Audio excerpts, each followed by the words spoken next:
I think we are now live. So, as always, YouTube does a phenomenal job letting me know I'm live. So you guys kind of have to let me know if you can hear me, if everything's good, and then if so, we can start the show. So good evening, everyone.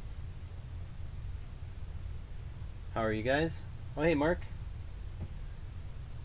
You like literally are every stream's double checker, basically.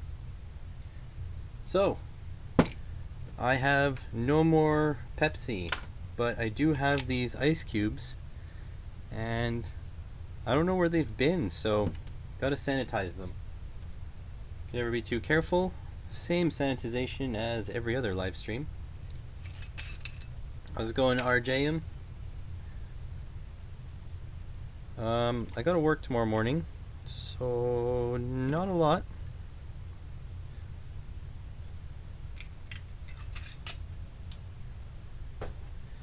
Excellent. So, you guys are in for a treat, maybe?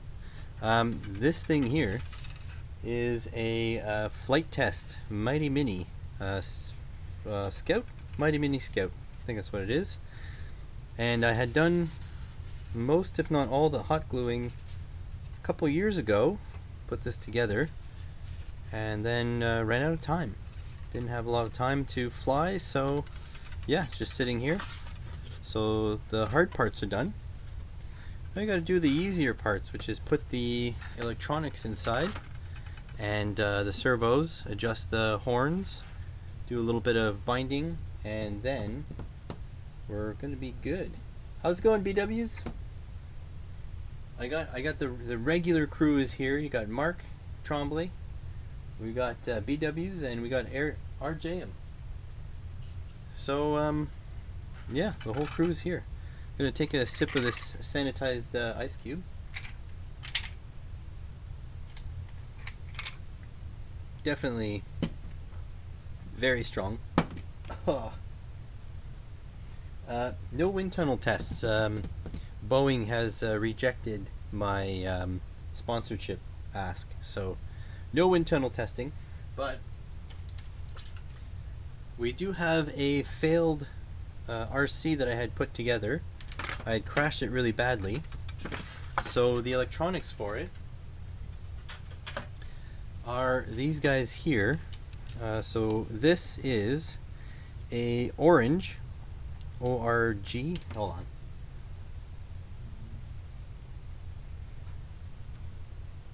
Orange RX. That's the company, and well, maybe you could see a little bit better if I brought it a little bit closer. So this is a module to control DSM2 and DSMX protocol 2.4 gigahertz, and that is usually Spectrum, the company Spectrum, but this is the Chinese version of that. And that goes into this guy here. This is a Turnigy 9XR Pro, and this is what I use to basically control everything. What's nice about these controllers is that they have these little modules that come out like that. So you got this is the Free Sky module. That's my favorite module, but the receivers are more expensive. Then you got the Fly Sky module. This is a lot of cheap Chinese drones and stuff use the Fly Sky protocol. And then there is the Orange RX for DSMX, DSM2. This is for like hobby grade bind and fly foamies you get at the hobby store. So it's nice that you can just drop all the things into here, and you've got yourself, you know, all set up like that. That's good. For controls, we have 9-gram servos.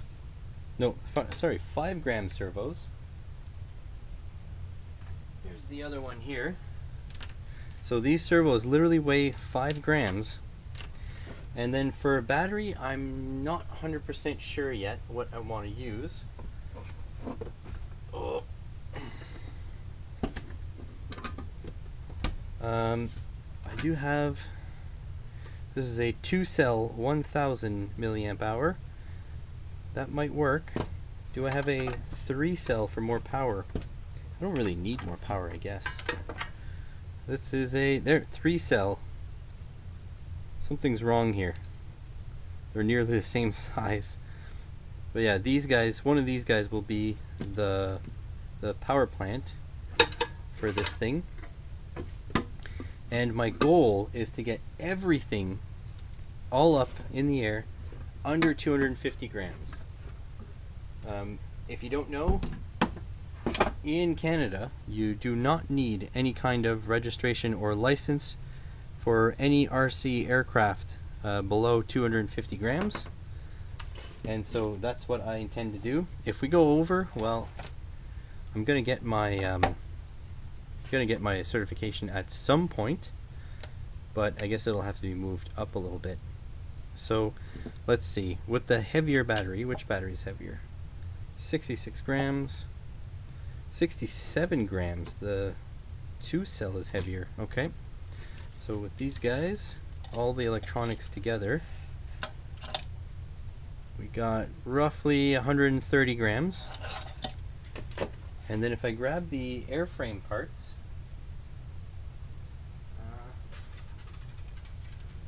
so there's the wing plane, and there's also a engine nacelle. That's 65 grams. So what was it? 160 plus 60. So we're looking at 220. So we should be within the 250 gram all up weight.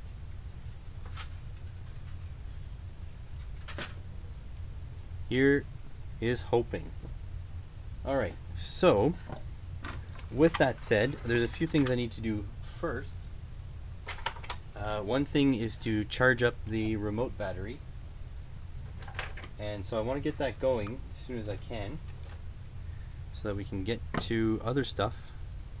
And so if you guys don't know a lot about RC stuff, a good lithium-ion battery charger or lithium polymer battery charger like this one is a necessity. This is a iCharger 206B, and it's one of the most precise chargers that you can possibly buy, which is phenomenal. And the receiver battery, or the transmitter battery, is this guy here. That's a 2-cell 1000 milliamp hour. And I built myself a little adapter to charge multiple of these at the same time.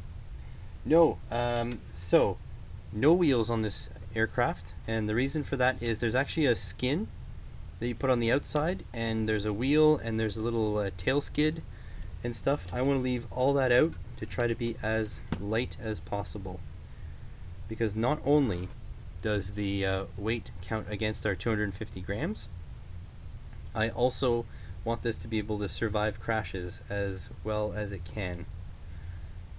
So there's my little adapter board. There's the 2-cell LiPo, and it has this little balance lead that goes into this side here. So it'll make sure none of the cells get overcharged or over discharged.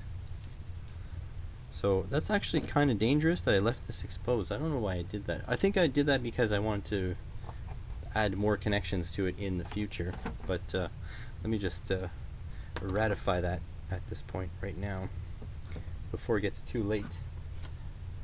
How's it going, Starbucks? How's it going, Kuta Quinte? How's it going, Scott Beasley? Look at that, I am a superstar. Got 11 people watching this stuff. I'm sure what happens is the better channels are not streaming tonight. I'm guessing that's what it is. How's it going, everybody? Welcome. Welcome, welcome. You guys in the chat, I'm curious. Can you guys in the chat say which one of my videos was the first one you've ever watched? Just curious, because YouTube's telling me one thing, but then people have been telling me another. Kuta. Nice, but I'm sure if Big Clive was streaming, nobody would be here. You know what, honestly, I try to be in Big Clive's streams as often as I can. He is very entertaining, and he will get a lot more drunk than I ever will, so that's good stuff. So just using some fake Kapton tape here just to reduce the amount. My bench is a complete mess, so I don't really want to get to it and clean it. So there we go. Connect this guy in. There's always a little bit of terror when connecting lithium polymer batteries. Even more so, this guy's not puffed up or anything, but I haven't used my remote controller in a couple of years, and this guy has held on to quite a high charge. Lithium battery, get you out of the glare there. All right, balance charge. We don't want an amp. LiPo, yeah, balance charge. We want that maybe just a trickle. Press and hold start. And then this charger is really cool. And you press start again. Is it start? Stop? Nope.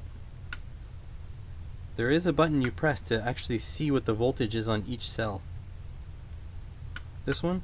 Yeah, there we go. 4 volts. Yeah, 4.02 and 4.03. So this thing has basically kept its charge for like all these years. It's pretty crazy. Alright, so we're going to leave that charging on the side. Okay, you go over there.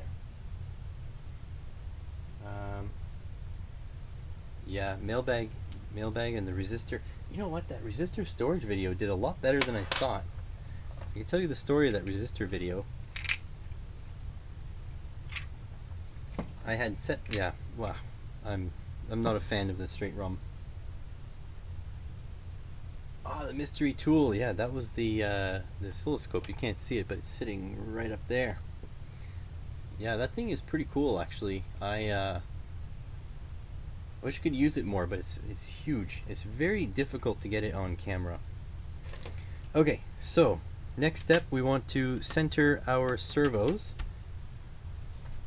I'm going to need to take the servo horns off for that. And basically,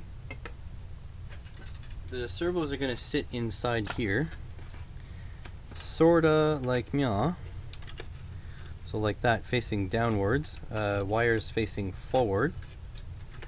And so we need the horns pointing kind of that way. So for that, you need a screwdriver. Screwdriver here. We gotta take the horn out, and then we have to flip it around. Capacitors. Yeah, you know what? I have no storage for my capacitors right now. They're kind of like strewn everywhere. I don't have enough values. I do have like the I have my electrolytics in this kind of box, but electrolytics, that's like cheating because there's not many of them, and they fit well in those boxes. But the ceramic ones, like look, I have a bag of them here. Just a sack. Okay, screwdriver. Where was I? Number 1 Phillips, probably.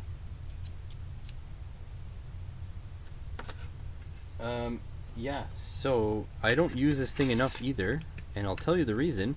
I never remember I have it. It needs to be up front and center here somewhere.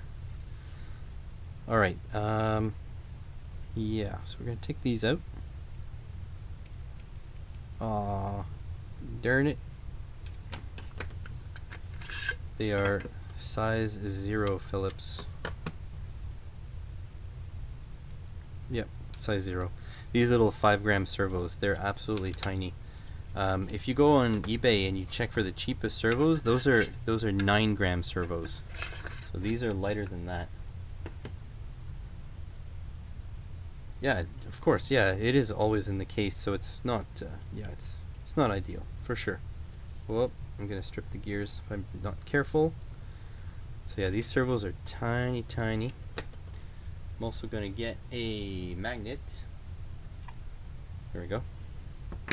Hold on to the screws. That one's out.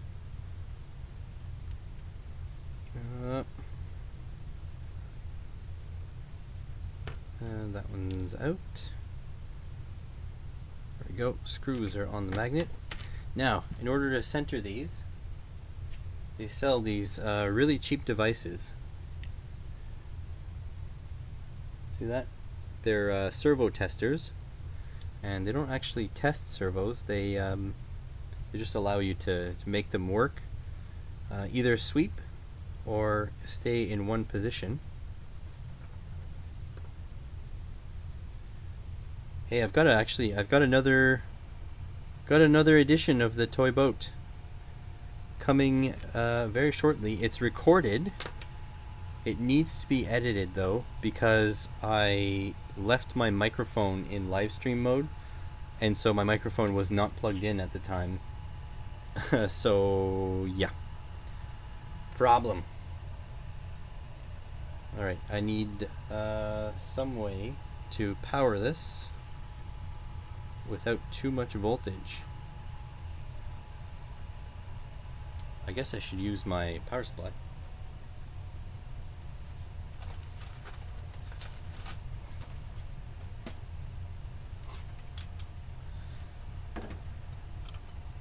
This guy here, and a couple of jumper leads. Not those.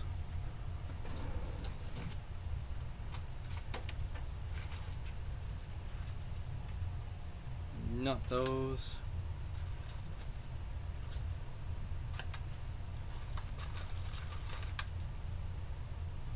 I am so disorganized.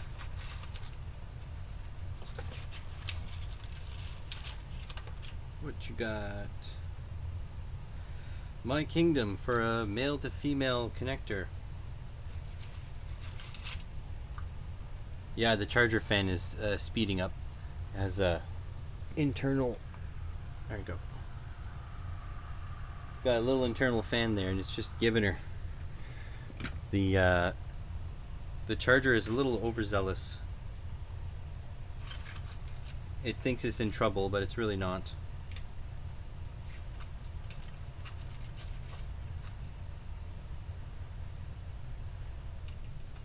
There we go. Went back to sleep. And then you can probably hear some noise also from the fan, from the power supply. So yeah, I do have another episode of Toy Boat. It is progressed.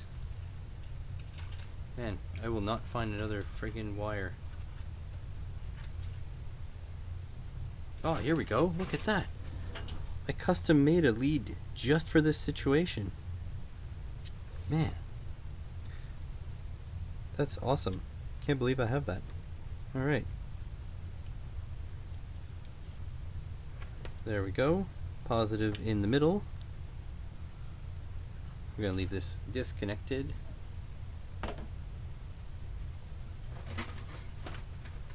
It's amazing when your subconscious prepares and your regular conscious can't keep up.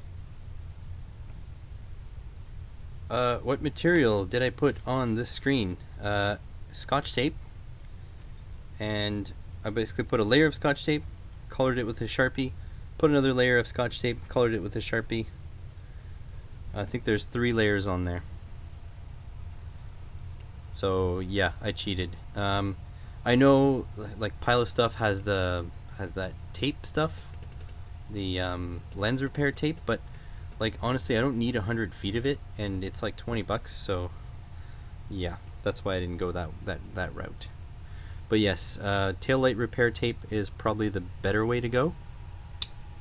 I just haven't gone that way. Yeah, I agree. DuPont wire, like jumper wire quality, is low. Ouch. Every time. Okay, so if I power this on, there we go. Alright, so there's 3 settings on this. Hide the thing. You got manual, so now right now it's in manual mode. So if I bring this up to you guys, so right now it's in manual mode, and then I can turn this knob. You see the servos are moving. Then there is neutral, which will send them to the center. Would you look at that? They're already centered. Huh. Well, okay then. And then there's the sweep, which will just keep moving them back and forth ad infinitum.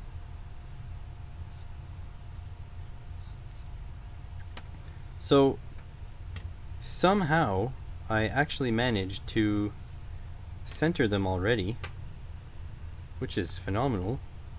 Past me was thinking. So all I have to do, because these get glued in, I'm just going to rough up the backside and make sure it's ready for glue, basically. Okay, is that battery getting all puffy? Nope, everything's good. No fires. I have my my ammo can just underneath the bench, ready to stop any explosions happening. We all know that's a possibility.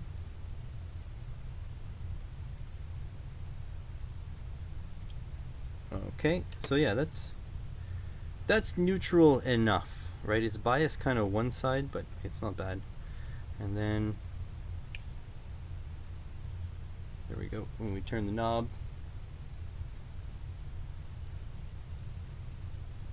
all right, set it back to neutral. Yeah, close enough. All right, perfect. I'm gonna peel the sticker off the back here, just because I think the hot glue binds more than the sticker does. And then we can turn this off and remove my pre-made DuPont.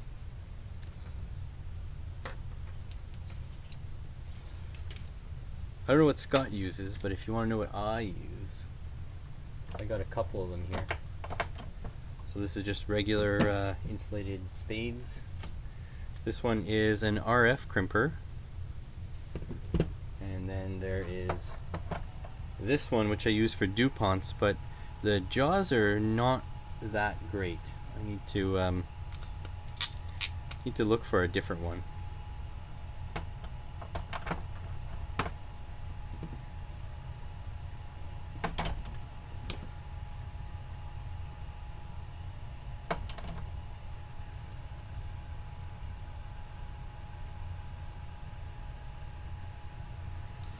Alrighty.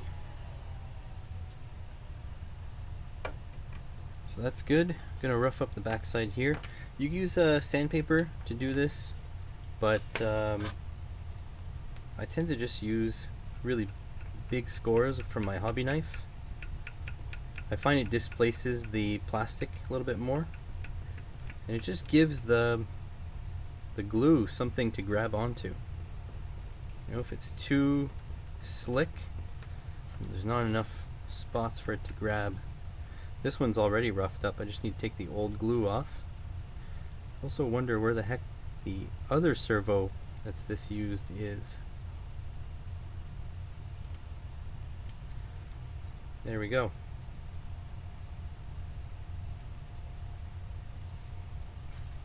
Done.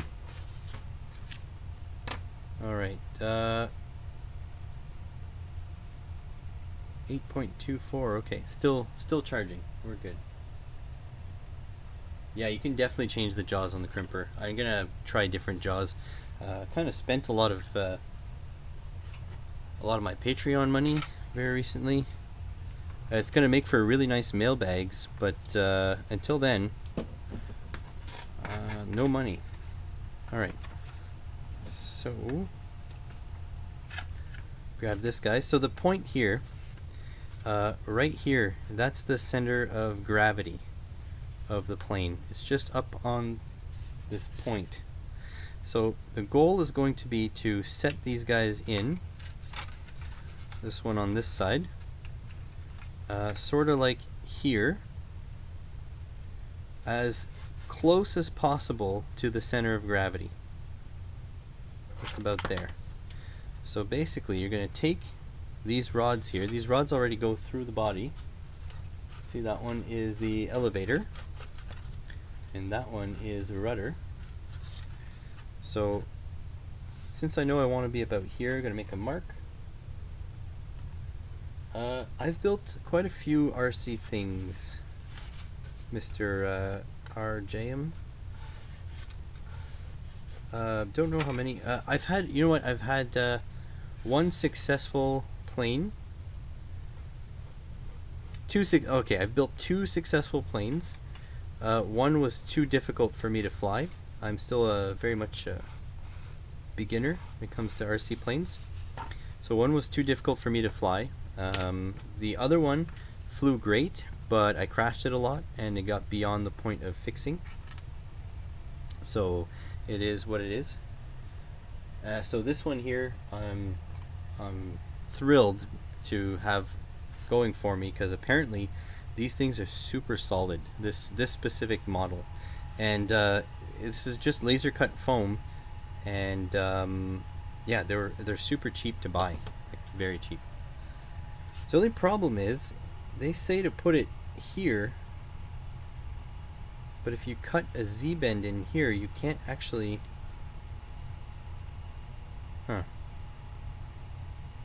That doesn't make any sense. It needs to come here, because I can't cut it much further than that. Well, whatever. We'll figure it out. So yeah, this will be the 3rd RC plane that I finish when I finish this one. I also have a trainer that I bought just ready to fly, and I have had a bigger plane that I never got to fly because it's way too big and the laws had changed right after I bought it. So that kind of like took me out of the want to fly it. Just need to get some pliers. Give me a second.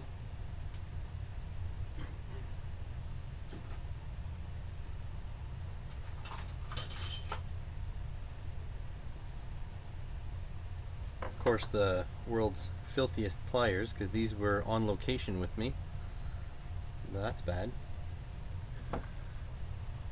What do I have to clean here? Nothing much.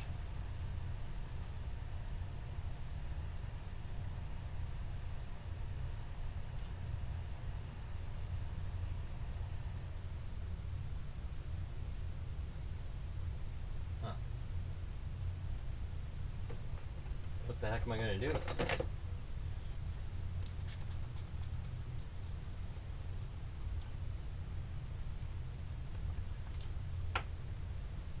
These things are filthy, disgusting. Usually when you work on cars, all your tools get all crusty, and that's usually okay, but kind of usually try to keep my workbench tools separate from my automotive tools, but I guess it didn't happen in this case. Look at that. Gross. Get sick of seeing dirty tools and stuff. Always at work, everything gets filthy. Okay, so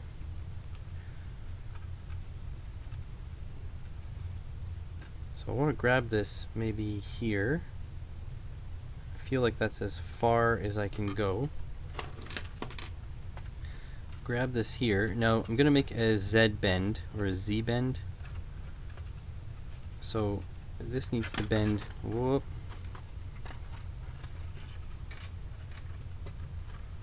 There's actually a tool to do this a lot easier, but I don't have it. Lift. So there, the control rod now has, you see that? Has a Z-bend in it. Now I can cut the end off and then massage it into shape a little bit better.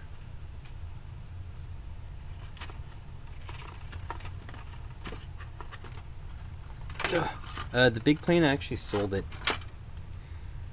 so I don't have it anymore. I took a loss on it because the rules here in Canada were sort of in between. I have a park really not far from where I live, maybe a 15-minute walk or so, and I wanted to fly it there, and the new rules, it was seeming like it was going to be impossible to fly it at that park, and actually that's what it turned out. Now it's impossible to fly at that park under 250 grams. So yep, no more.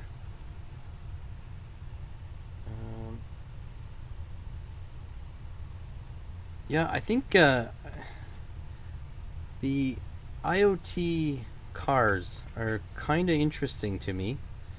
However, they're kind of weird also, because you have a lot of latency involved in those RC cars.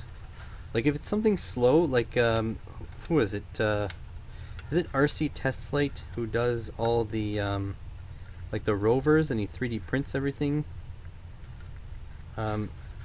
That guy making like a small, like autonomous rover, that would be a lot of fun to run from your web browser. But an RC plane like this, if it's not autonomous, well, if it's not autonomous, it'll be really hard to control from a browser. You really need that real-time control. And in fact, where am I trying to go with this? This way. Yeah, in fact, all the FPV camera systems are super low latency. There's a big lag in technology advancement. I mean, it's just starting to advance now, but there's a big lag in the technology they use because they wanted low latency. And typically, digital protocols have a lot of overhead, have a lot of software overhead. So it takes a little bit to encode and decode, and that's precious time where you could be flying into, you know, someone's window or whatever. So I don't know if it's quite that bad, but yeah, apparently it makes you motion sick, the small amount of latency. Okay guys, this is not going great. I didn't want to drill the hole in the control arm any bigger because it adds slop to the system. But I mean, I may have to. Either that or I'm gonna poke myself in the hand with this wire, which you guys will love. Okay, what am I trying to do here? You know what? Let's mount it the other way. Let's see. So like this, and like this, and the wire's on the wrong side now, but that's okay. Put the wire in through here, like so, trying to get it back through the bottom. There we go. Now I'm going to force this in. There we go. Flip it around.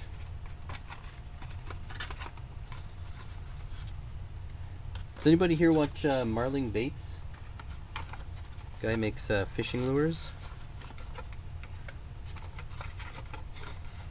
Just wondering if you do, because one key aspect of Marling Baits is he constantly forgets to turn on his lead pot, and that's kind of what we did.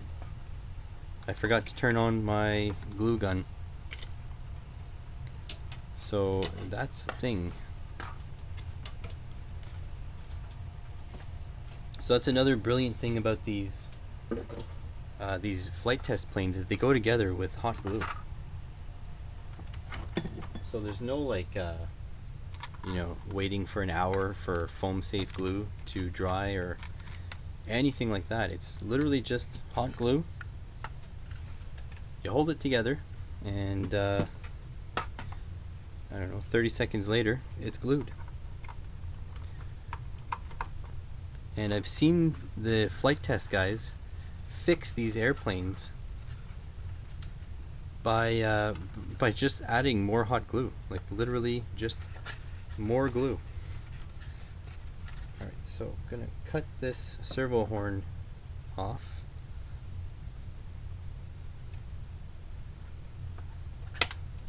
There we go.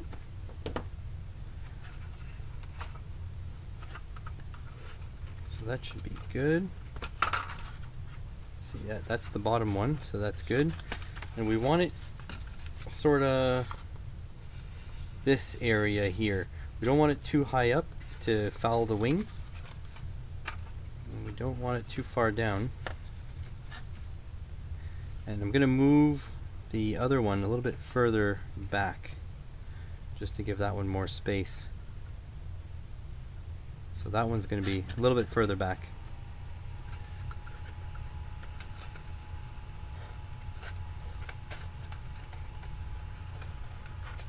That. And like this. There we go. Can make the Z-bend a little bit more aggressive than that. How's it going, Abeleski? Is that a Polish name, Abeleski?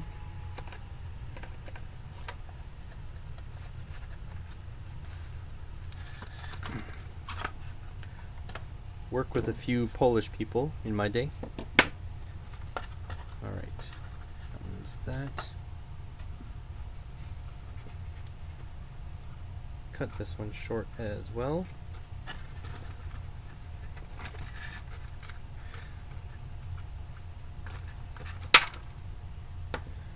There we go.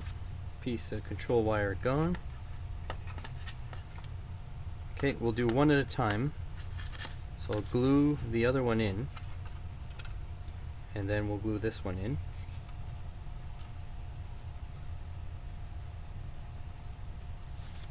Macedonian, interesting.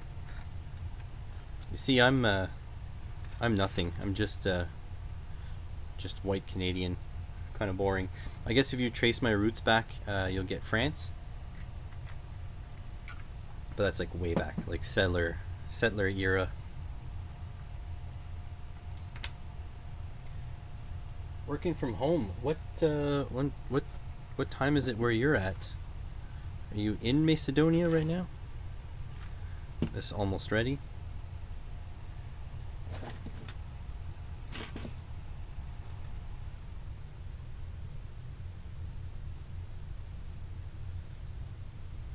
No, I'm not in Quebec. I'm in Ontario.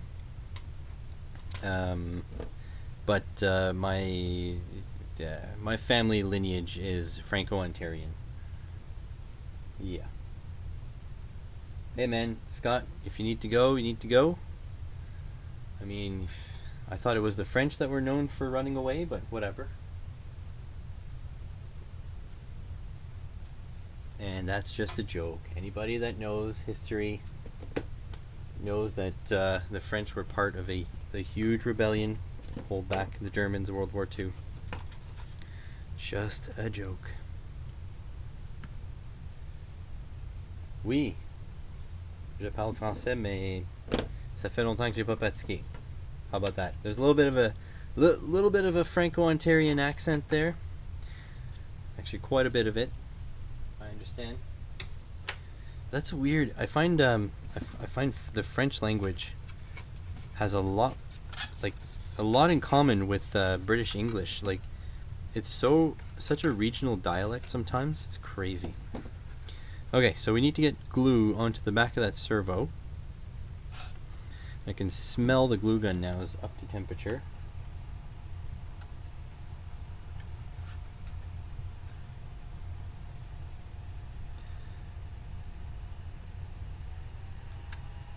Yeah, I don't know how well this is going.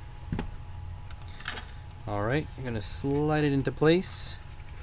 And so now the important part is I need to get it into place while also holding the rudder in a neutral position. Slide it up. So yeah, so there'll be less trimming to do, basically. I'm gonna hold that in there, and like 10 seconds will be done.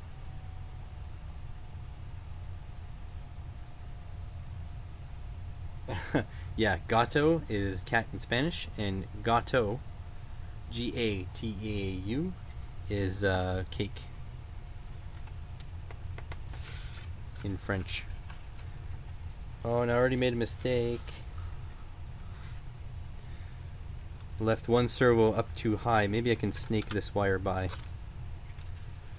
Yeah, snaked it by. Perfect. Okay, so that's done. Now we need to grab this wire, pop it onto the servo for the other side. Same deal. I'm gonna cut the servo horn short as well. It's in the second hole. Yeah, second hole. As long as it didn't fall in my drink, that's all I care. I'm gonna actually round this one off. Didn't think of doing it on the other one. Okay, in it goes. This is actually really fun. It doesn't take all that long to build these aircraft, and they're actually built pretty well. Like, I'm really happy with the work that Flight Test did. As a person who, like, I never know. I like to try a lot of hobbies, and I don't actually know if I'm gonna like them or not until I actually give them a shot. So for them to allow me, what's going on here? For them to allow me to give this a shot without spending my entire life savings on the hobby is just incredible. Like, you need a motor, a speed controller, a couple of servos, a transmitter receiver, and then literally this kit, like, everything is overpriced in Canada, and this kit is 20 bucks. So it's cheap. I think it was 15 bucks even, because it's a mini. So extremely cheap. Traditionally, RC aircraft are very expensive to get into. And then when you're learning, you crash the damn things, and then you can't afford to replace it. What the heck is the point? Right? What's the point? So, Flight Test, being the awesome guys they are, they designed a system. Well, this is not going well. They designed a system where you can build a lot of these planes with the same motors and stuff. They don't actually recommend you starting with the minis a lot of the time because they're a little bit more finicky. Oh, that's just barely made it there. They are a little bit more finicky. Whoops, I didn't actually get my control surface neutral. Oh, that's about neutral there. So they can be a little bit more persnickety to get your fingers in there. Not too bad.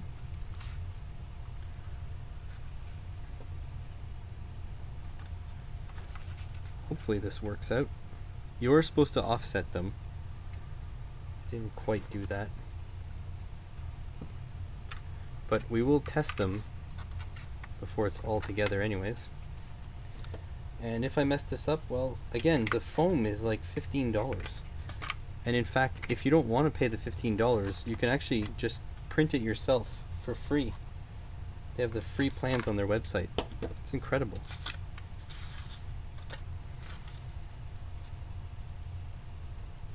Okay, so let's just make sure that these are well and truly secured. I hope they don't interfere with each other. That looks pretty tight.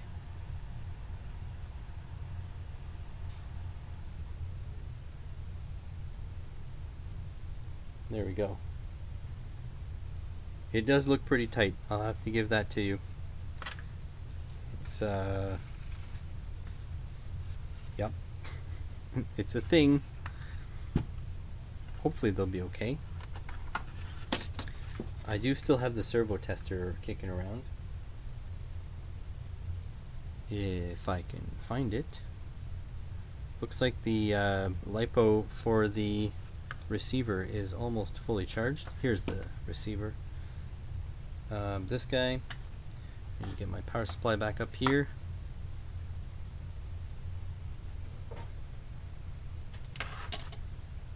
So I feel like this is going to work. But if not, then not. Not the end of the world. Can deal with it. 765 volts.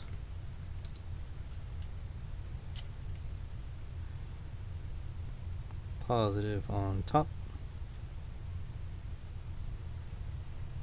There we go. Okay, so I can bring this over this way. Look at that, you never have enough workbench space. So this guy here, I'm going to pop the servo in.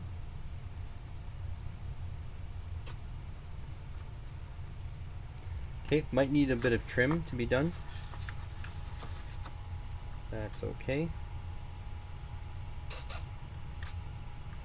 Okay, so let's put into sweep mode.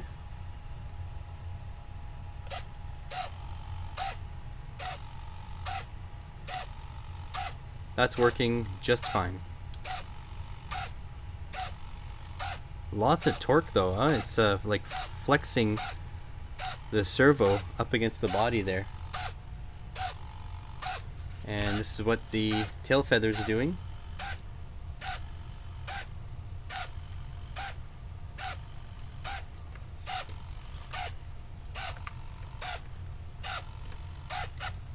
Pop them into neutral. In neutral they got a little bit of up elevator. I'll have to trim that out, unfortunately. But yeah, I think that'll do. I mean, maybe a little bit of left rudder as well. Oh well. Not a big deal. I think we'll get it working either way. Yeah. Alright. Now I think the next step is to let's deal with the power pack. So that's these guys here. Have to install it on this little nacelle here. I think this one is a completely made at home one, so the tape you see on it actually is supposed to make it more resistant to tear out. But I think this is one that I traced on a piece of wood and then cut out myself. There is a yeah, basically the vibration sound is the servo hitting the end of its end stop. Yeah, I don't know if I can actually put a video recorder on it, or if I can be like actually recording this while I fly it, because again I am a novice flyer. But probably, at least for my Patreon patrons, I'm gonna put on a post with pictures with the aftermath and whatever. Okay, so now you shouldn't be working on any of these things with the prop on, so highly recommend taking the propeller off. The only reason the propeller is still on is because I just tore it off of where it crashed last time. But that was my self-made, like, it was more of a, it was an experiment. Basically it was a like a chuck glider. You just throw it and it glides. There's no power. That I converted to power, and it didn't fly because it was too heavy. Alright, take this off. There we go. That's off. Pretty safe.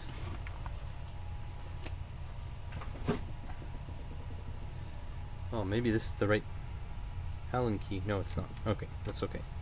So now, this will mount here, right there. These wires are a tad bit long for that, so I should actually just chop them off and shorten it. I want to save a little bit of wire length, but at the same time, you know, save some weight. Same thing with the power wires. As you can see, I extended them. I don't think they need to be that long. So we're gonna chop down some of this. Might get a different receiver too, because this is a kind of a heavier receiver. It has actually gyros inside, and I kind of don't want gyros anymore. I just want, you know, free stick it. So yeah, probably the Patreons will find out what happens, but I don't know about, because it's not really like general content. Maybe it comes up on a Q&A or something afterwards. But okay, so let's take these bolts out. One bolt. I really should have Loctite for this, but I don't think I have Loctite in stock.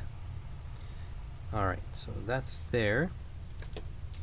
So we want this, this will be here. We want this maybe, yeah, maybe this long.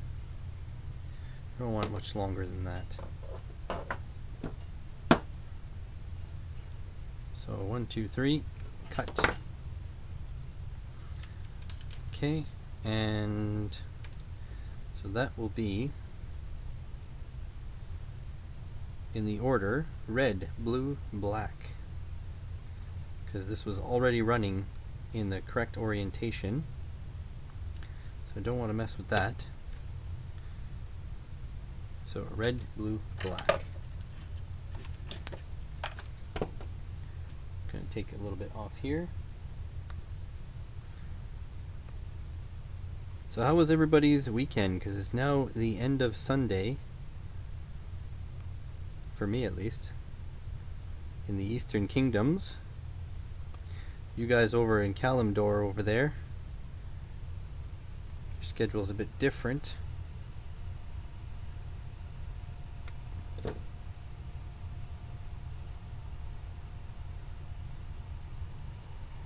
Yeah, Scott, I really want to do some PIC microcontroller tinkering. Actually, I still have a PIC kit sitting right here, but I have no PIC micros.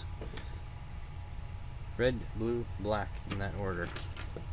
I don't have any PIC micros. They're supposed to be coming in the mail, but honestly, between Corona and Canada Post, I don't really know when to expect anything.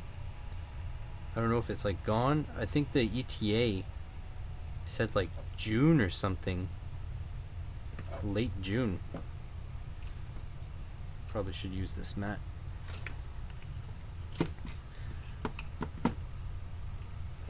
So I think the ETA said June. I don't know. It hasn't been, like, I'm not hiding a mailbag from you guys. It just hasn't been in. You have PCBs you did for PIC. So what kind of PCBs? Are they similar to the ones Julian was using for like that development board type thing, or is it really just some coolness? Because either way, like I'm down. If you feel like sending them, go nuts. Oh, feature you. Do you have a YouTube channel? No, the ATtiny 85 is not considered a PIC, even though Atmel was bought out by Microchip. But no, it's not considered a PIC. It should though. Like, I mean, they're all in the same. They're just a PIC is a PIC used to be a type of microcontroller. Now it's a family of microcontrollers. It's like whatever. Let me let you in on a little secret. Acura, the car company, is actually Honda's car company. They are virtually the same cars. They just upgrade some parts, have a different name. You know, comfort's different. The suspension type is the same, but the suspension specifics are different. So same thing. PIC and AVR. Nice. Scott, what do you did you do this for fun, or do you do this for a living? What's the dealie? Because I do this for fun, and I'll tell you, sometimes it gets really frustrating. I can not imagine people who do this for a living, mind you, they're probably way better at it than I am, so there's that. Alright, so we probably dropped a whole gram off of our craft here. Ouch.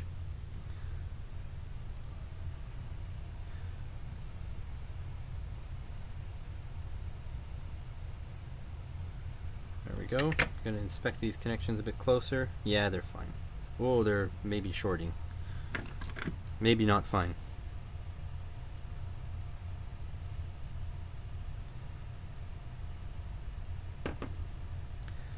There we go. Hopefully they do not short. I had put some, there's the connections there. I put some hot glue on this end when I soldered these guys in. That's nice. I'm going to chop these wires off here, same length, and chop them here. Won't have too much left to play with, but I'm going to solder those and going to take some length out of these guys.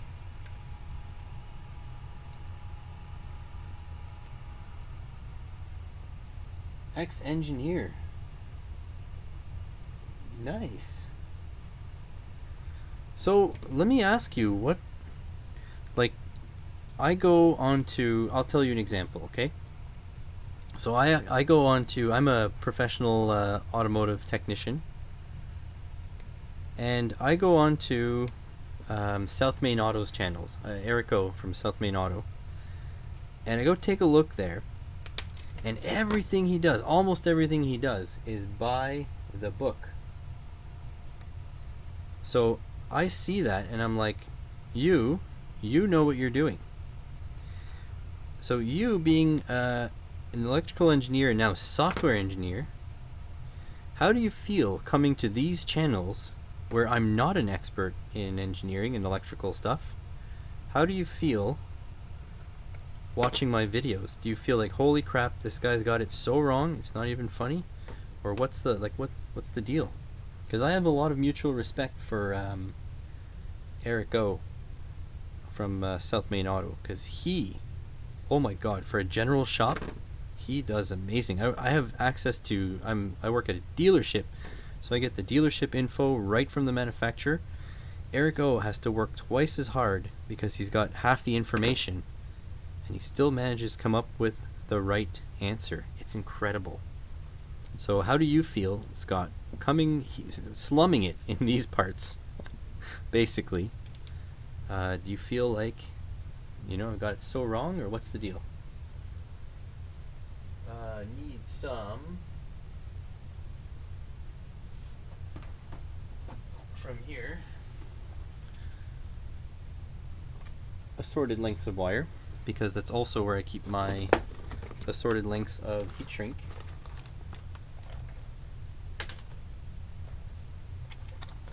I bought this kit a long time ago and I kind of regret it because it's super low quality stuff.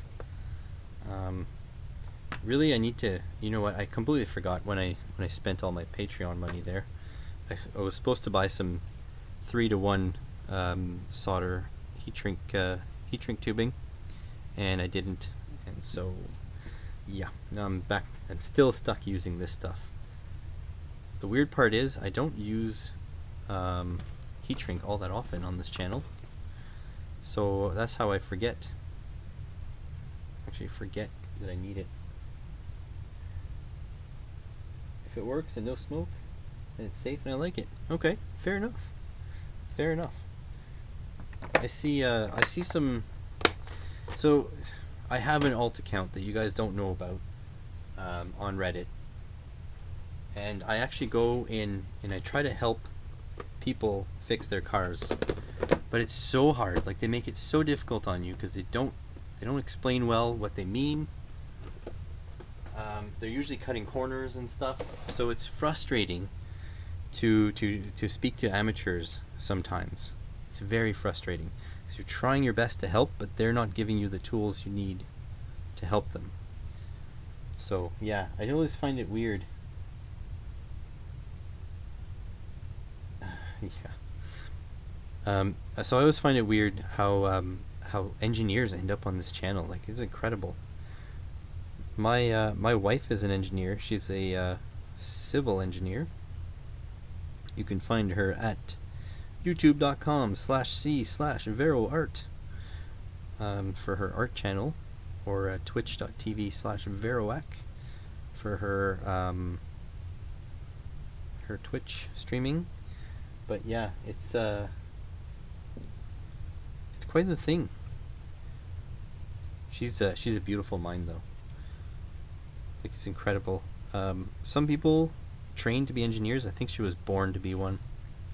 She sees the world in fractions and stuff. It's incredible. Watch her go.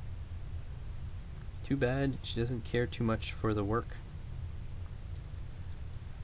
Like, I think there's nowhere that she's ever been that she's been put to work hard enough. I think she always gets bored. Story of her life. I can speak freely about her too, because she doesn't watch this stuff. I need a program. Yeah. Scott, I don't know if you watch Another Maker's channel. He's I don't know if he's public about this, but he's a software dev by day, basically. He does a lot of like server admin stuff. So maybe you and him will get along pretty well. You do? Good. I'm really glad. I'm really glad that people are watching Another Maker. You know what? I have YouTube friends, and I think I've picked them properly, because I make the worst quality videos out of all of my YouTube friends. So, you know, you kind of got to keep the company, right? You can judge me by the company I keep. Well, I keep some pretty good company around. Even like automotive. Oh, nice, Scott. Awesome. Even automotive. I have to say, if I was at Junk from Work's skill level, with the few amount of years that he's got in the trade, I think I would be some sort of genius at this point. That guy, he's got the eye. He's got it. You know? So even stuff that I know, you know, the better than pretty much, you know, anyone in 100 square kilometer radius, I still see that Junk from Work does a better job at YouTube videos. He explains clearer. He's got good knowledge. He's more personable. He has more personality. Good stuff, man. I'm going to singe my fingers. Oh, almost.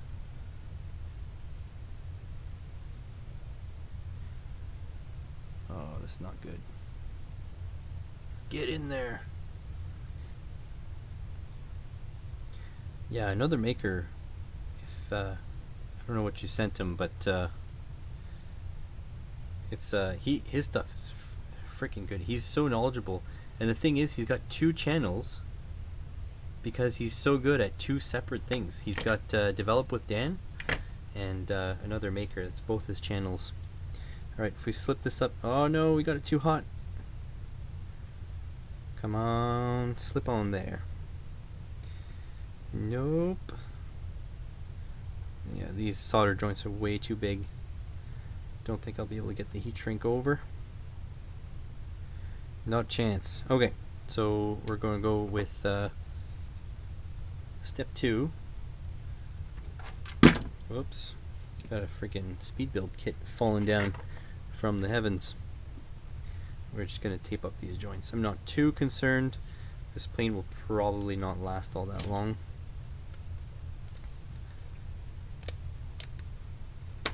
I mean, it's just a lipo fire. What's the worst that could happen? But that's kind of my fault for trying to keep the joint as kind of small as possible, because usually you're supposed to twist the wires together.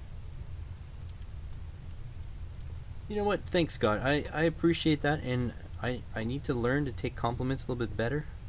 But you know what happens when people say my stuff is good and I don't feel like it's that good? I get imposter syndrome. I feel as though I'm a fraud. But I guess we all have to contend with that. I still have to say, like, even though they're not the biggest YouTubers, typically when there's I wake up in the morning and there's a pile of stuff video just released, I am hyped. I am hyped. Gadget Reboot a little bit less because that guy's too smart. He's like over my head. So I watch his videos, but I gotta watch them like twice. You know what I mean?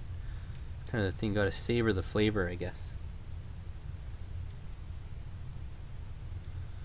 Alright, so did you guys catch Gadget Reboot's circle cutter? Say the circle cutter thing? That thing is awesome.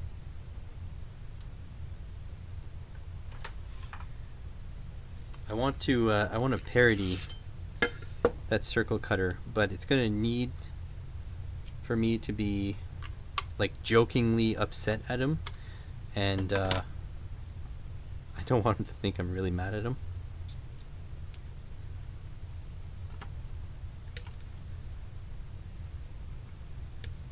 Alright, so I'm going to feed this in from the back. And you see the bolt pattern here?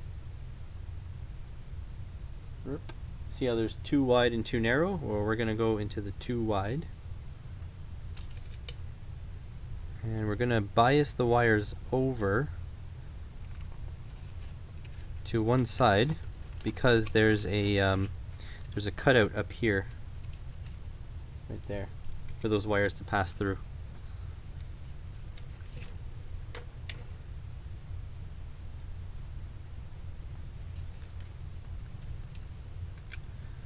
I used to watch Flite test videos a lot.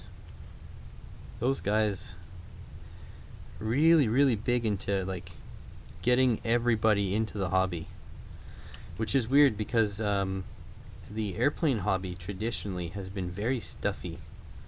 So all the old guard, like people who think, you know, gas airplanes the way to go. If you didn't spend a couple grand on your airplane, then you're wasting your time. You know, I get a lot of that feeling when I go to my local hobby shop, which is terrible. Because, like, for example, in electronics, I want everybody to give it a shot. It's great. Like, I think there's so much to be learned. There we go. I can go down like this. There we go. A battery can be stuck on here. These will not short out. Everything will be fine. Nobody will die. So yeah, that can go like that. And then this will actually slide into the fuselage of the airplane.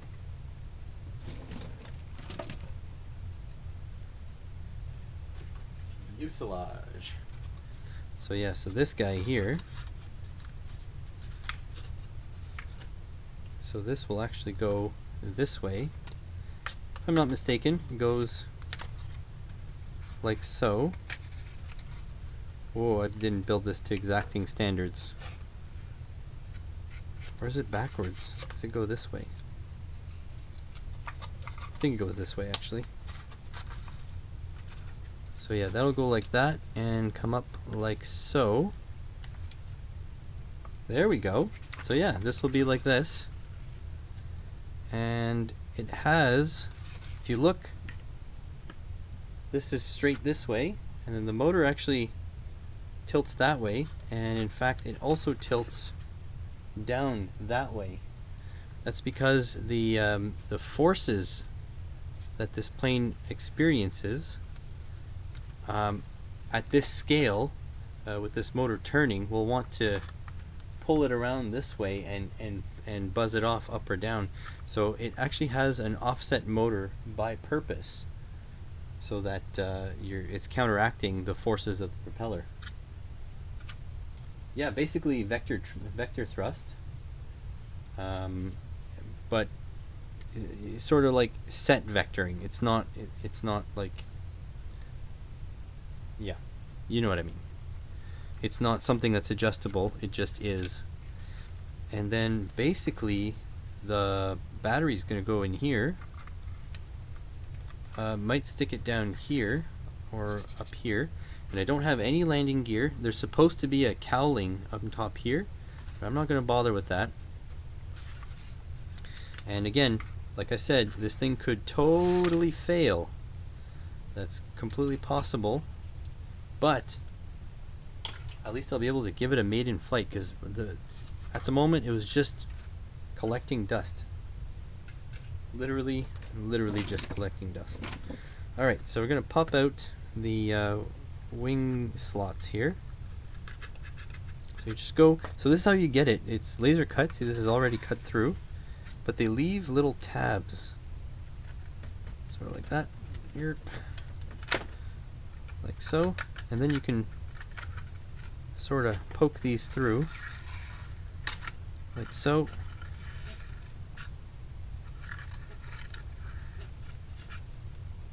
And then you can either poke it in or poke it out.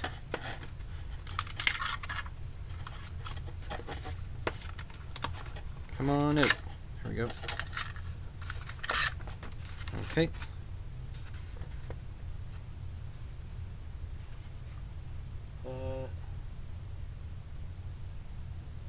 Oh yeah, I completely get you, BWs. I'm on your side. But the thing is, I think it's because when they were kids, because typically older people that are in this hobby, when they were kids, right, they had to spend weeks and weeks and weeks building, like super gluing balsa together, and then they had to go and buy expensive covering to cover their planes, and then they would give it a shot, and then it would, it would fall apart, it would crash, it would fall apart, and they had to spend months rebuilding it, and I think there's a little bit of resentment for newbies just coming in, like me, building this cheap airplane, completely, like, literally under $100 airplane, crashing it, having a laugh about it, and then building another one. I think there's like a resentment, it's like gatekeeping, right? Like, oh, you're not really part of this hobby until you've, spent 2 weeks allowance getting covering just to crash your plane in 5 minutes of flight. You know what I mean? It's kind of it's gatekeeping. It is what it is. And I personally believe that knowledge should be free. That's my first and foremost. Like, don't get me wrong, I'm happy my college pays me to teach students. Well, usually, not these days, because of the Rona. But I'm thrilled that I get to do that for a living. However, I don't think that there should be a merit-based system, that's either grades or money, for you to be able to learn. If you want to learn, I believe there should be avenues for you, and that is why I'm not just learning electronics by myself. I'm publishing my findings on YouTube, so to speak. I truly believe that everything, maybe not at the 100% quality, but everything knowledge should be free.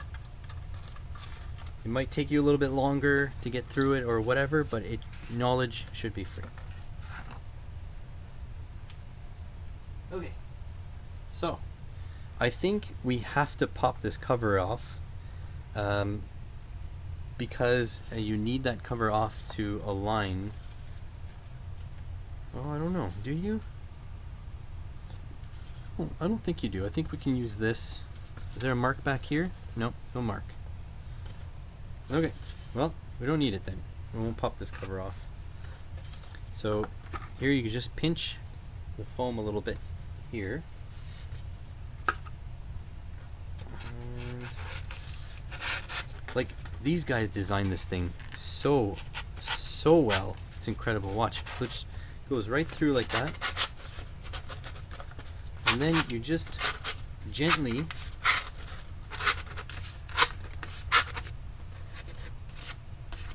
just slowly but surely feed it in,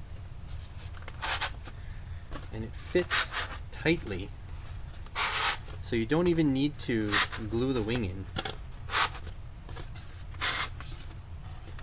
Just like that.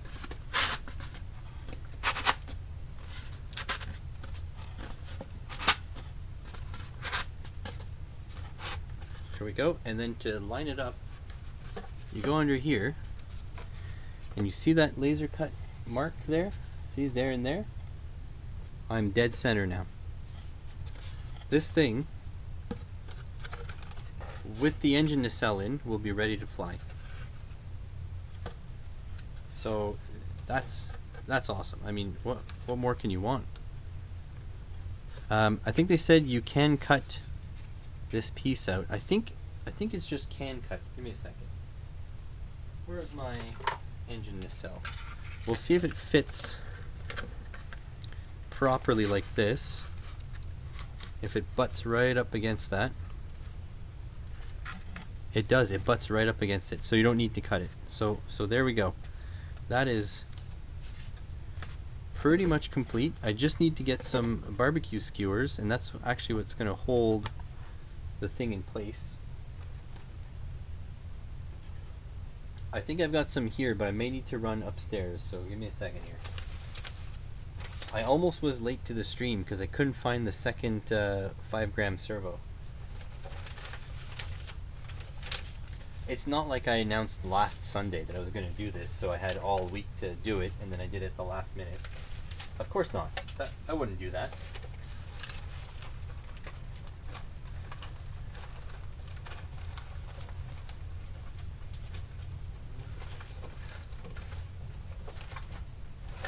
Oh, I don't know, guys. Not looking good.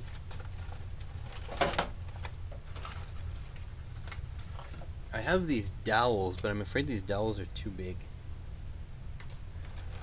Let's check the current weight. Let me get the barbecue skewers in, and then we'll check the weight. Simply because I want to make sure this gets aligned properly. Once it's aligned properly, then we can mess with it a little bit more. I can figure out kind of where the battery's going to go and whatever. Okay, gotta run to my stash of barbecue skewers upstairs near the barbecue. If any new people come in and ask if the stream is frozen, you guys could tell them. I'll be right back.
I'm back.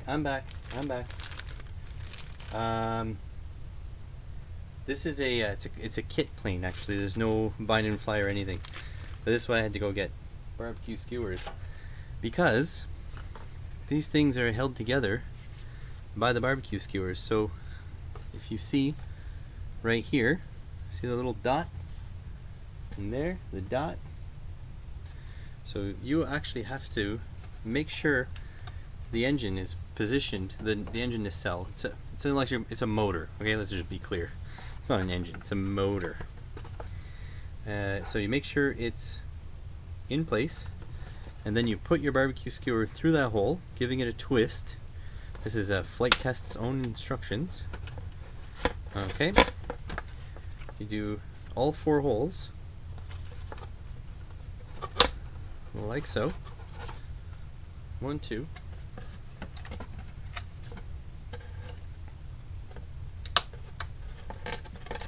3 and 4. So now that all the holes are done, you can run this through like so. Find the hole on the other side.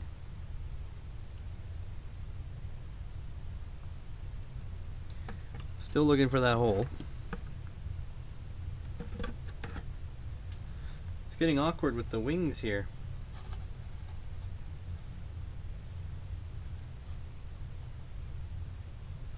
Oh, I don't know.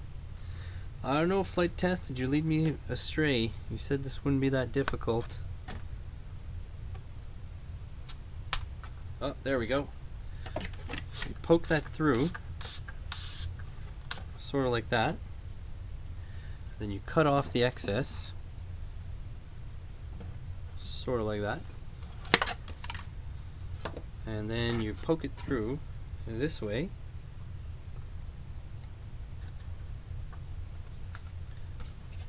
Sort of like that. There we go. And then you cut off the excess. Sort of like that. There we go. So that engine nacelle now will not go anywhere. This is all stuck together. There we go. You know what? I was upstairs. I should have grabbed the other receiver options, but that's okay. We can do that momentarily. I'll take the finished LiPo off charge, so I don't have to worry about shorting anything anymore. That's good. No more shorting. Okay, so yeah, that's got good weight. All right, so we will grab the scale like so. Oh.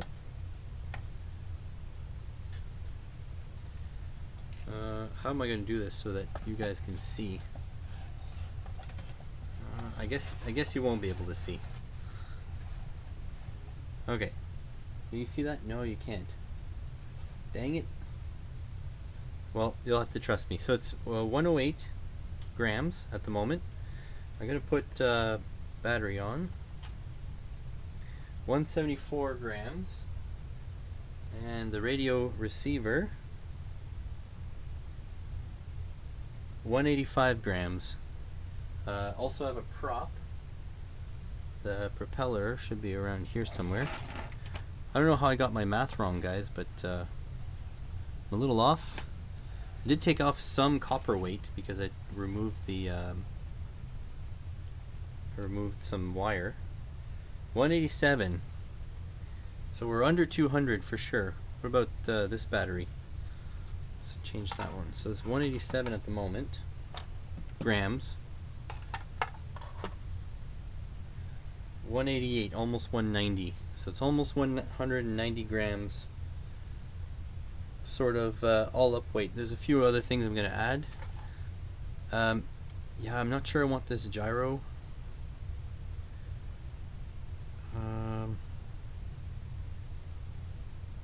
Yeah, whatever. You know what? I'll just deal with it. Okay, so now for the radio, where are we going to put this? So we can actually just jam the radio back in here. That's not too bad. Did lose my plug there. Go fishing it out. There we go. Okay, so this radio receiver, I don't remember which is which now. This side goes to, so this is the elevator. If you look here, it's marked where you need to go. So elevator is this corner down here, so it's this guy here. That's the elevator. That's this servo, which crosses to the elevator. So lower corner, elevator. Gotta match up brown to brown. Sort of like that. That's good. Ouch, pinch my fingers. Alright. Now, throttle. This one here. That's our speed controller. So that's this guy. Sort of like so. And then we got the last one left, which is rudder. Right? No rudder. Aileron. We're going to go rudder. Move this over. Alright. Brown to brown. So now, in my remote though, this is configured for the last plane I had this on. Now I'm thinking this, actually, it may have been on my FT Sparrow. Yeah, you can't, unfortunately you can't wire them straight because look how small, you'd have to de-pin these connections here. It's a possibility for the future, 100%, but not at this point. Alright, so let's get the battery in my remote put in, because we're actually at a point where I want to plug in the LiPo to this thing and actually get it going. So all this like this, that's off.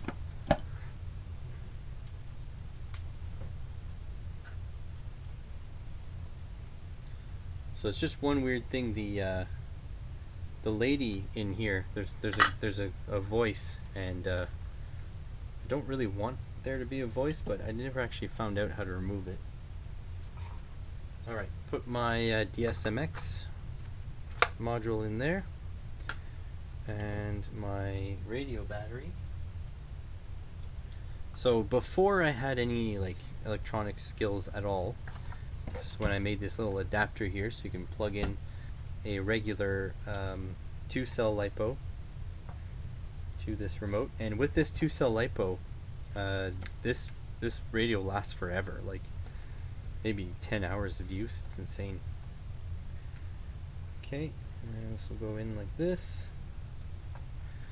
Put the back cover back on. There we go. Alright. Throttle switch. Welcome to the Line XL Pro. Easy start. See what I mean? Like, anyways. Alright, the Sparrow. I think it was the FT Sparrow I had this on. I don't know if you can see that. FT Sparrow. So we'll select that one. ID 0 is flipped. Gear, throttle, rudder, elevator.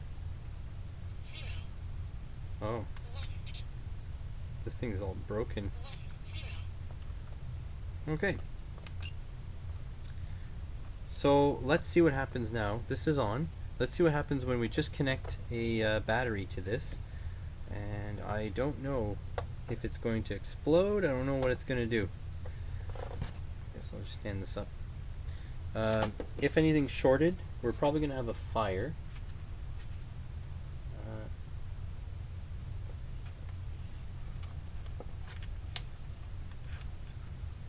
Let's see.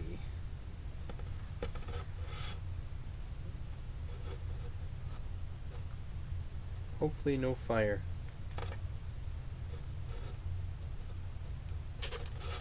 Oh, something's springing to life. Okay, so something's going nuts here. My the tail feather is flicking, but don't forget. Yeah, this is gyro stabilized. Yeah, this thing's freaking out. Ooh, it works though. So look at that. I give it a little acceleration there. Watch this motor. It's turning clockwise, so it actually needs to be flipped.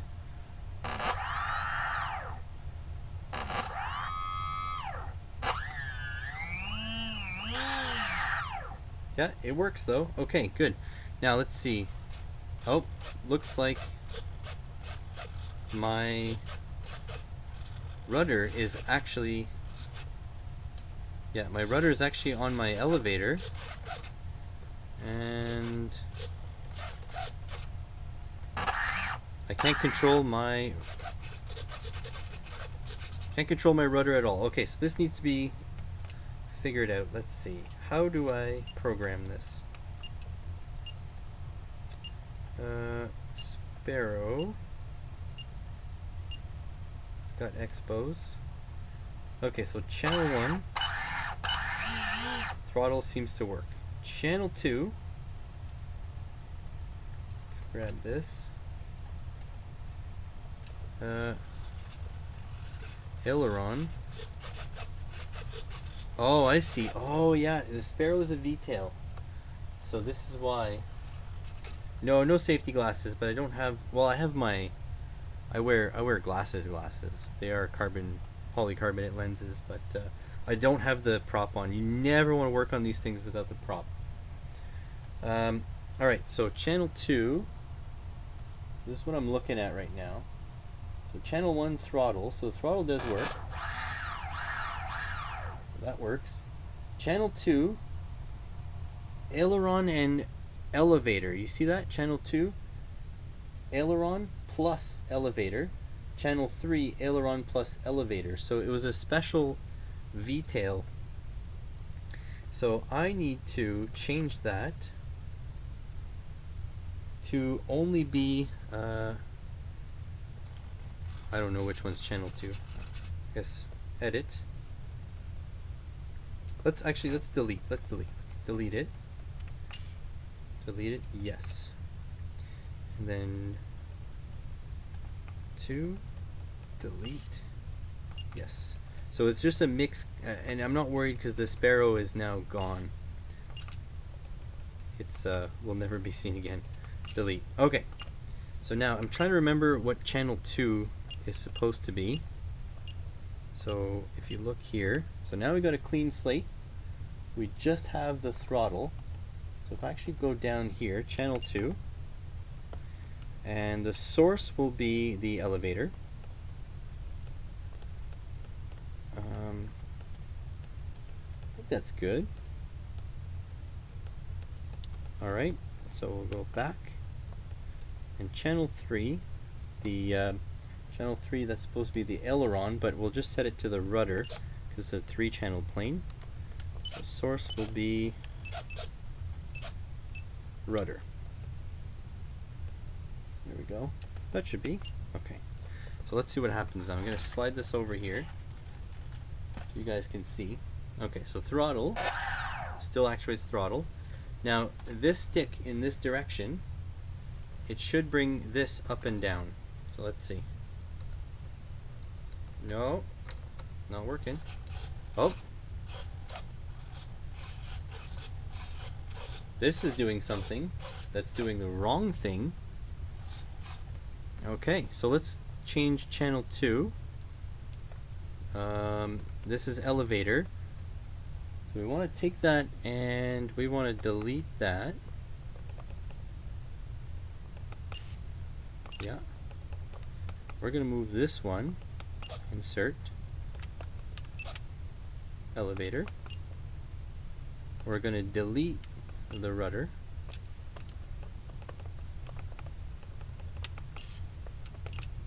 Okay, let's see. Now, does this work? There we go. We've got elevator control on elevator. Now we want channel 4, which is aileron. We're going to put the rudder on. So over here, aileron. Yeah, source aileron. It's good. Okay, does this work? There we go. So now we need to work on trims. Okay, so right now it's in neutral position. We want to make sure that this here is straight ahead on neutral position. So I'm going to trim it by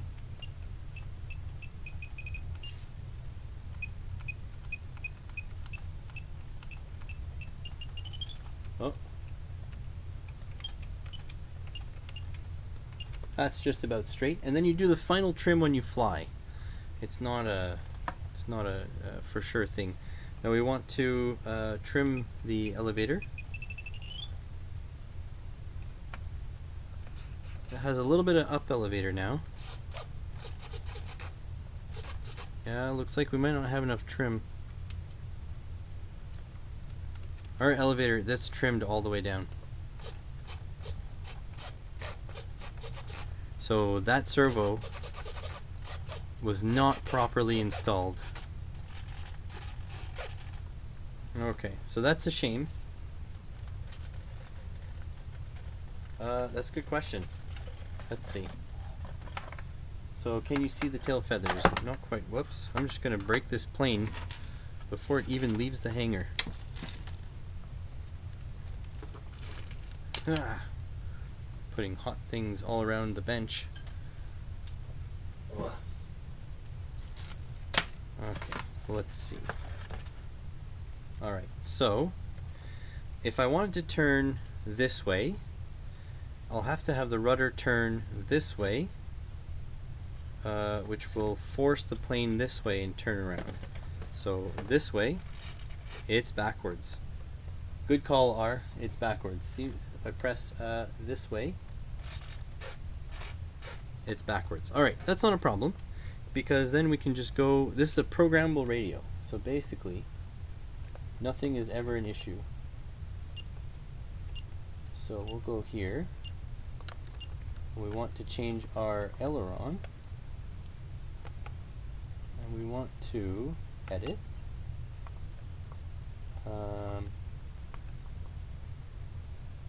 Offset trim curve. Is it switch? No, that's on a switch. Mode, warning, multiplex. There's a way. Is it you changed? I think you changed this to -100.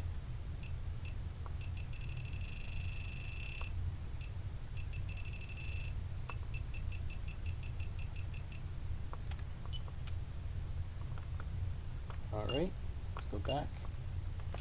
Let's see if that worked. Yeah. Perfect.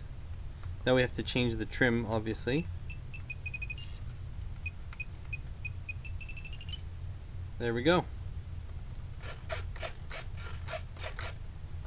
Done. So I think we just need a couple more little things, and this thing will be ready to fly. I'm not sure when I'm going to fly it. I'm a little concerned about the offset on the elevator. Also got to turn off the gyro effect here, because that's going to be confusing me. I don't know if you can see that. Look at see the tail feathers there. So that's going to be confusing me. Know if it's my bad skills or this thing badly tuned, one or the other. But it looks like I need to move the elevator forward a bit. So I could just pry that off and re-glue it, but that's really tight quarters in there. Probably do that off camera. So one thing I do want to do is find the balance point though. So if we shove this in here, I'm going to unplug this, doesn't need to be plugged. Okay, so if I shove that in there, like so,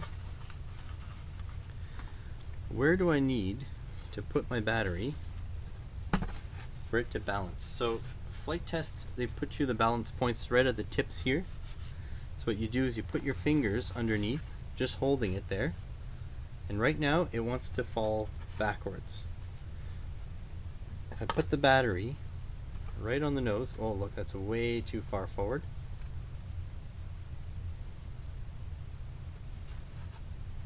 That's still, this thing might be way too heavy. If I put the battery kind of there-ish, seems to balance, maybe a little bit forward. So just forward here. So I might actually need to strap the battery sort of in here, like sort of like that. And then this thing could be stuck on there somewhere. Let's see if it balances up now. Yeah, seems to balance just fine. So the battery actually needs to be way far back. That's because I used the 5-gram servos. So that's interesting. You know what I might do? Actually, it might change the servo arm position. Yeah, I might move that servo arm 1 notch forward. That might actually work. Yeah, that might work. Let's see.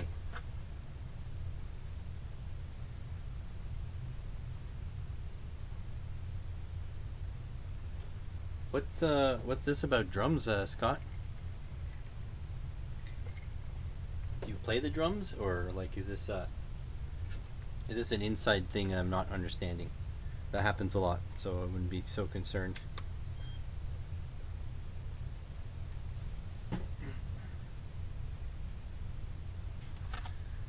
All right. There. Where is? There's the screwdriver. So again, number 0.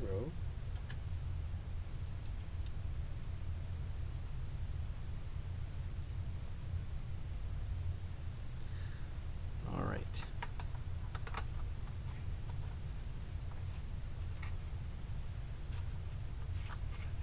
This becomes difficult now because you want to adjust this.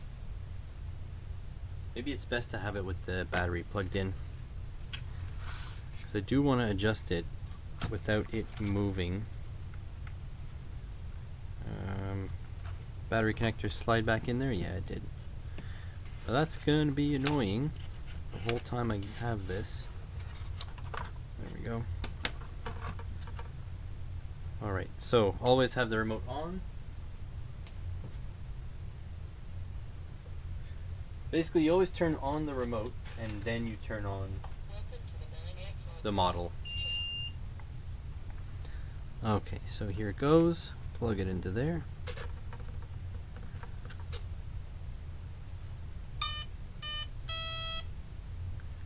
Okay, so that should hold the servo more or less in orientation.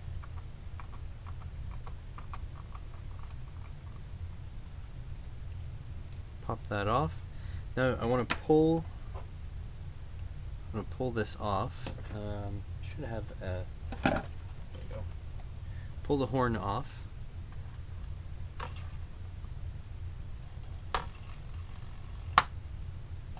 Come on.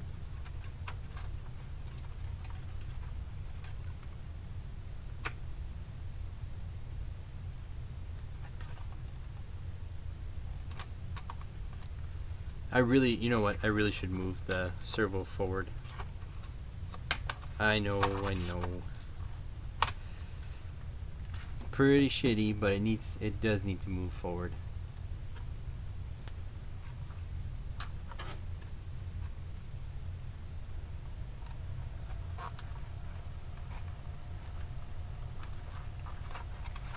That was more stuck on there than I thought, in fact, because it was moving quite a bit.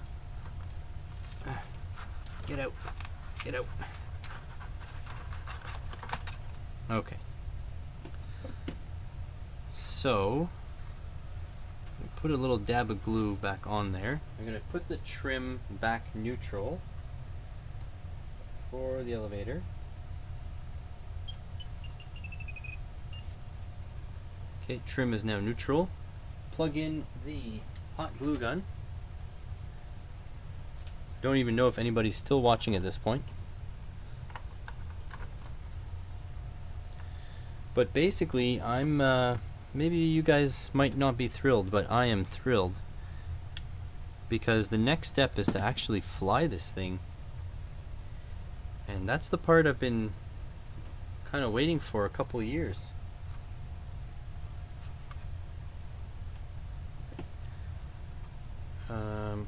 Really should put that screw back in.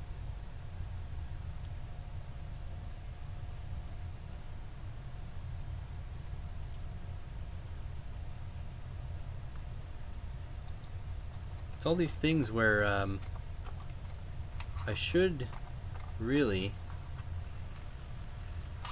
not be wasting time doing this, but because I get to live stream for you guys, it sort of feels like accomplishing stuff, which is nice. So warm up.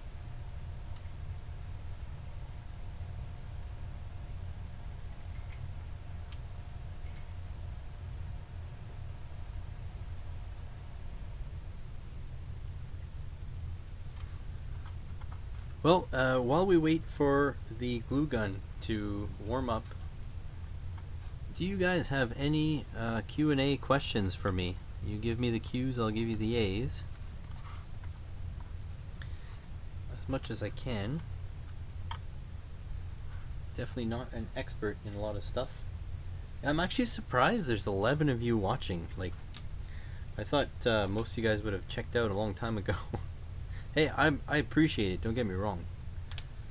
But yeah, I didn't think you guys would still watch.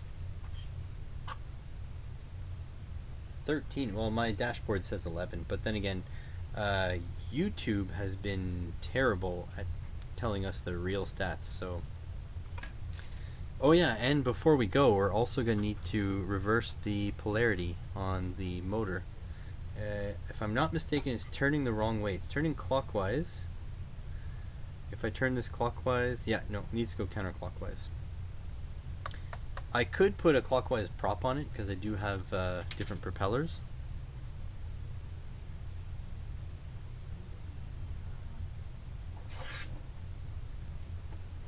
Have a kind of a storage bin worth of propellers. So these are for quadcopters that are no longer going to be legal. Actually, you know what? I guess I should get my license, so I probably could fly them again. This is the speed controller for that quadcopter that will be using this guy here. But yeah, these are the props. So there's a clockwise and a counterclockwise on every one of these packages, and these were like under $1 for these pairs. So I just grabbed 10, 20 at a time for the racing quad, so wasn't too concerned. But definitely I can just leave the motor orientation how it is. However, I think with the thrust plate, it's probably best just to flip it. And I mean, I can flip it pretty easily too. I'll show you actually in a moment the beauty of Flite test design. Just turn off the power going to the charger. Yeah, Flite test is just fantastic.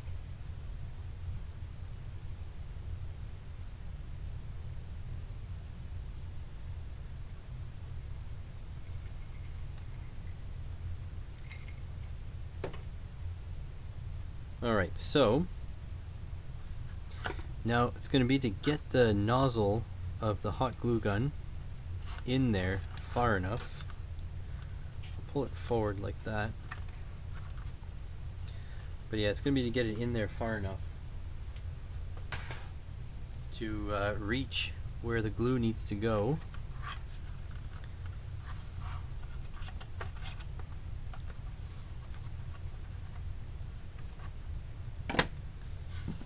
Would help if the glue is not like literally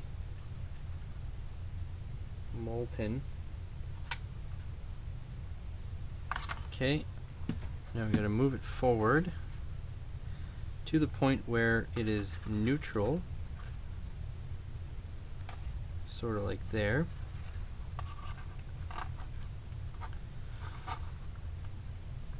I can squeeze that up against the frame. And I'm going to see if I can reach in from the back here, tilt the bottom down.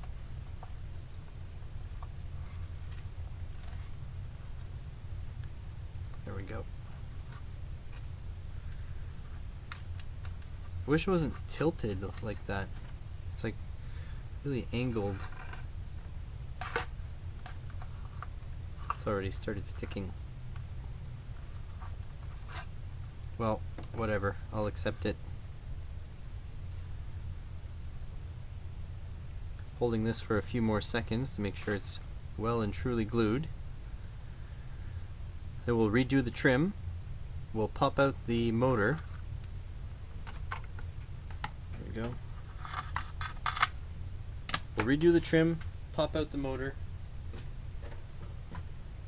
and then I think be able to wrap it up. So flip this back around like so. Okay, that looks actually perfect on the elevator. The rudder still looks great, so that's good. Here, I'll show you what the elevator looks now. Don't forget we're at neutral trim.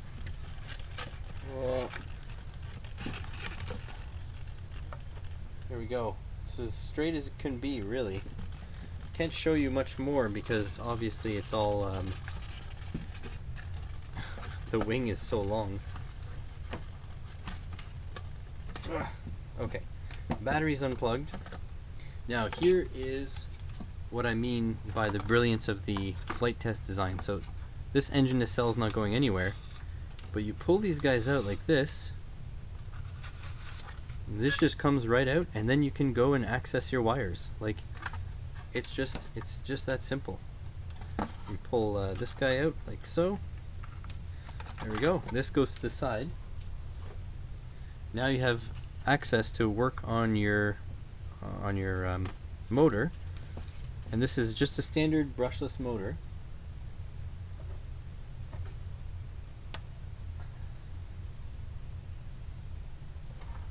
So any brushless motor, if you want to swap the direction of the spin on your speed controller, all you need to do is change two of the wires around. Just change the orientation of any two wires, doesn't matter which one. But I think I'll do black and blue because they come out of the motor red, black, blue, but I had to put them on red, blue, black because that's the way they were before. I wasn't thinking. You forgot me. Sorry about that. That's the remote telling me I forgot it on. That scared the crap out of me. Forgot about that setting. It's so you don't drain the lithium polymer battery that's inside the remote. That honestly scared me. My my heart's pumping now. Yeah, it is terrifying. I agree.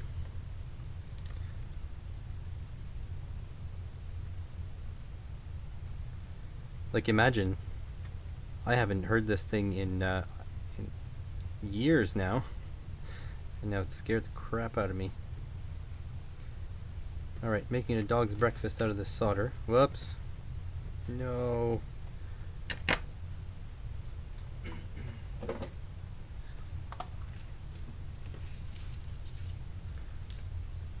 Alright.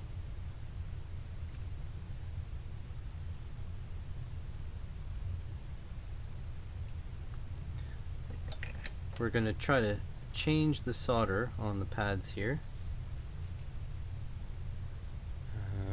Where's my solder? There it is.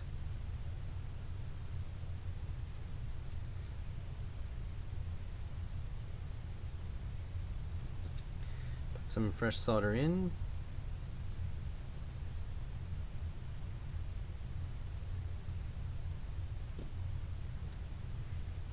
There we go.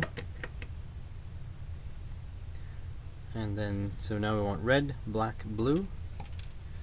So here's black. I'm going to just remelt the solder on black, actually black and blue, just to make them into a cohesive lump again.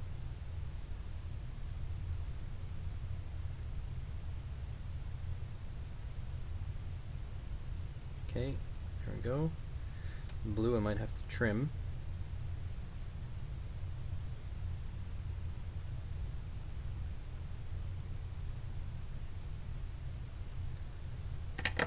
Okay, red, black, and blue.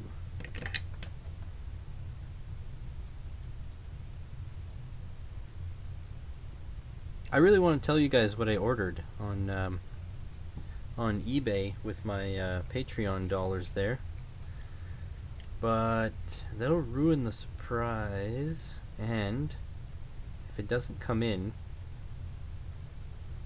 then that'll suck too. Okay, so that's that. Can pop this back in like that. Not yet, R. At some point I will, but I have not gotten to it yet.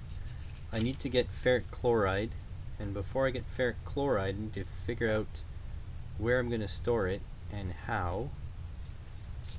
But I think aside from the ferric chloride, I think I have everything available.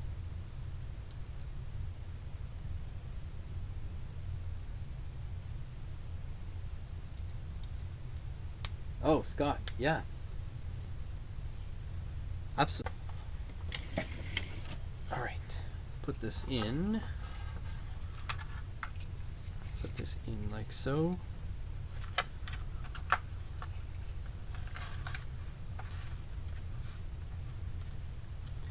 Okay, so that's in, and then you just put these barbecue skewers back through exactly the same way, and that gets stuck in there like so.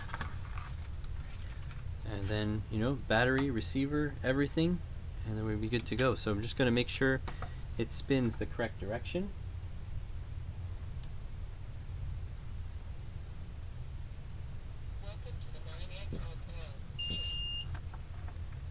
And there she blows.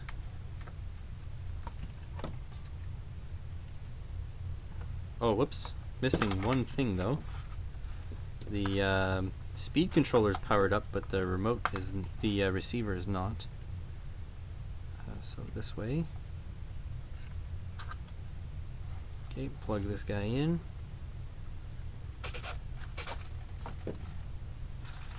Okay, flip it around.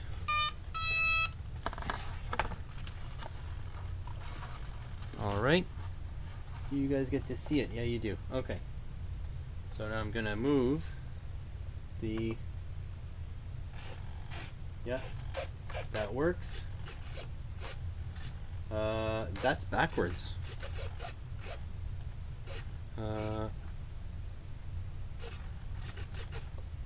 Pull down. Yeah, that's backwards. Okay. Gotta do this. Gotta change this guy. The elevator, edit.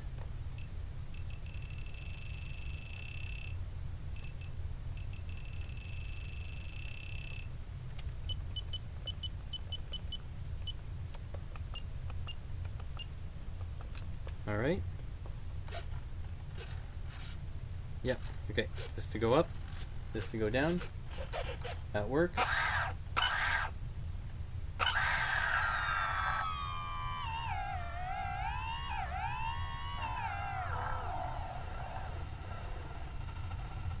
That's going counterclockwise. That's perfect. Looks like everything is good. I just need to chuck this up into the air and see if it works. So there we go.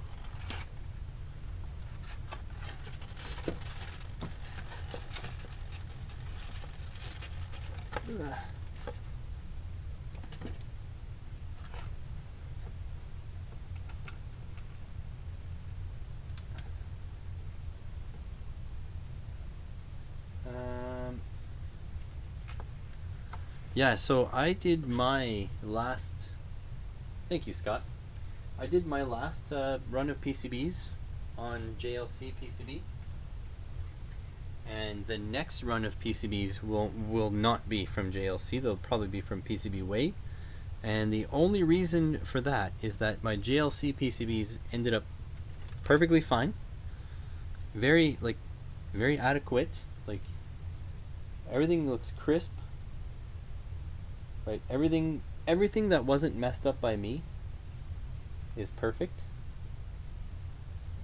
But I'm not married to them. Like I don't have any reason to think that the other ones are bad. So I'm gonna try other ones as well.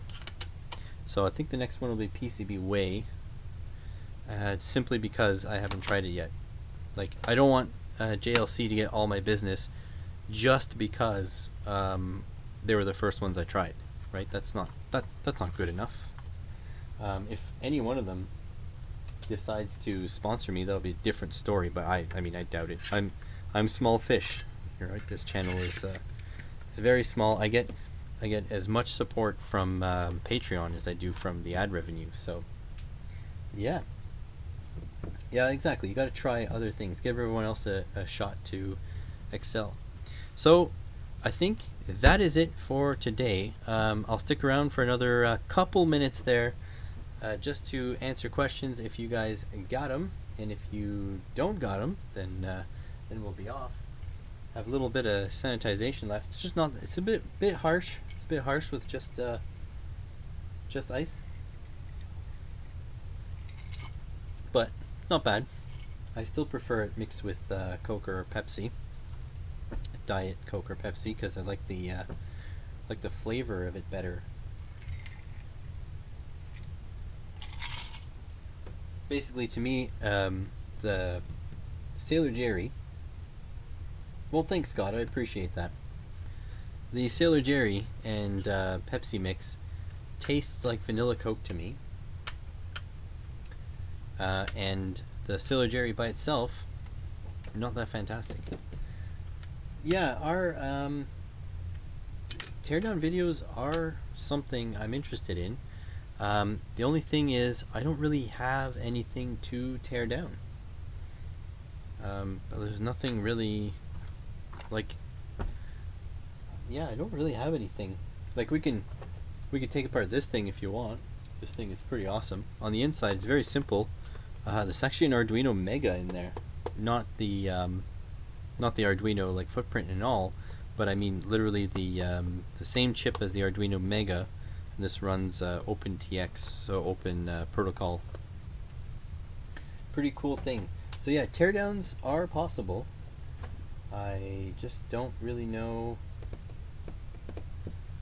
Yeah, I just really don't know what to tear down. I have nothing really to tear down.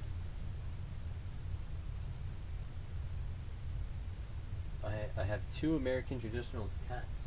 So, sorry, do you mean like the art on the bottle?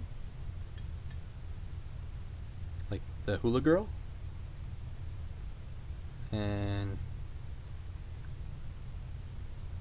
oh, father of the old school tattoo. Gotcha. I see. The reason I tried Sailor Jerry at all is back in trade school, the best professor that we've ever had, that I've ever had. His name was Stan, and Stan was an alcoholic, unfortunately. So you could tell after lunch he'd be face all red and sweating bullets. But Sailor Jerry was his alcohol of choice. Since I'm already into spiced rum, I saw the Sailor Jerry spiced rum. It was on sale actually for just a couple bucks more than the Captain Morgan's I usually get. So I decided to get it, and it's way better than the Captain.